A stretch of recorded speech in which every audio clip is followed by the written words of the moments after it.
यहाँ हम सब मुसाफिर हैं, कब्र आखिर ठिकाना।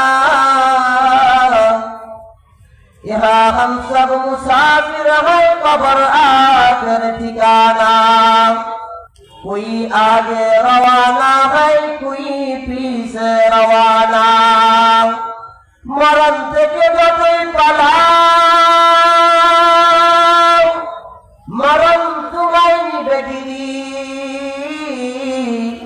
যদিও সুদূর আকাশ পানে লুকাও, সেথায় লাগিয়ে সিঁড়ি।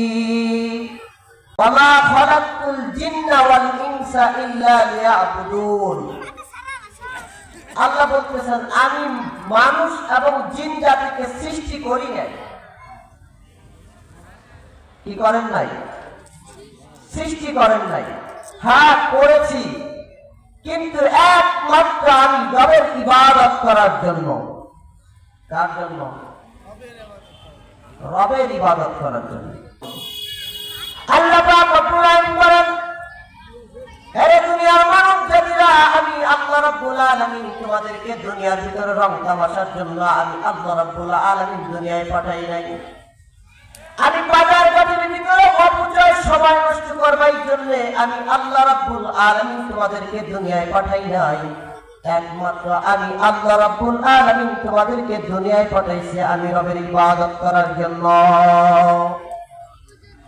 মেরে মুহতারাম হাজিরিন, ইবাদত ইবাদত এটা ব্যাপক শব্দ, বহুবচন একটা শব্দের নাম হলো ইবাদত। ইবাদত অনেক কয়েক প্রকার, নাম সব মিলায় হয়েছে ইবাদত। মেরে মুহতারাম হাজিরিন, একজন মানুষ যখন তার সর্বপ্রথম ইসলাম গ্রহণ করে, যখন ঈমান আনবে, ঈমান আনার পর সর্বপ্রথম তার উপরে কাজ হলো সালাত। তার উপরে কি? অথচ সালাতের সময় পার হয়ে যায়, আর মেরে মুহতারাম বন্ধুরা দোকান পারে সময় অপচয় করতে দেরি করে না। এই জন্য আল্লাহ রাব্বুল আলামিন তার কালামুল্লাহর ভিতরে বলেন, ইকরা কিতাবাক কাফা বিনাফসিকা আল-ইয়াওমা আলাইকা হাসিবা। আল্লাহ রাব্বুল আলামিন বলেন, এরে পৃথিবীর মানুষ,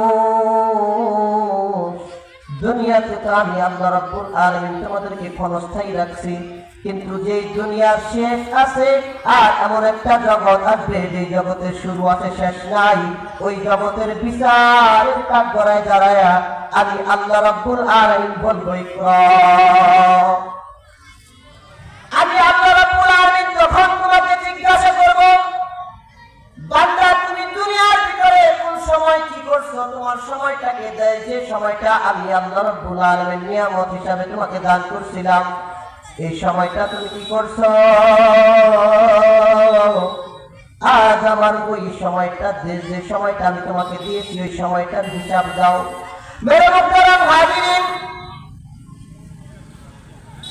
যদি আমল করতে যাই, আমল করতে যাওয়ার আগে এই আমল বিষয়ে আপনাকে আমাকে জানার দরকার আছে না নাই?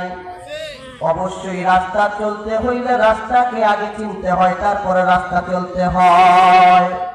কিন্তু মেরে মুহতারাম হাজিরিন, এমন একটা সূরা, যে সূরাটা প্রত্যেকটা নামাজের ভিতরে তেলাওয়াত করা হয়, আর ওই তেলাওয়াত আয়াতের ভিতরে ইমাম সাহেব বলে ইহদিনাস সিরাতাল মুস্তাকিম, বলে কি বলে না?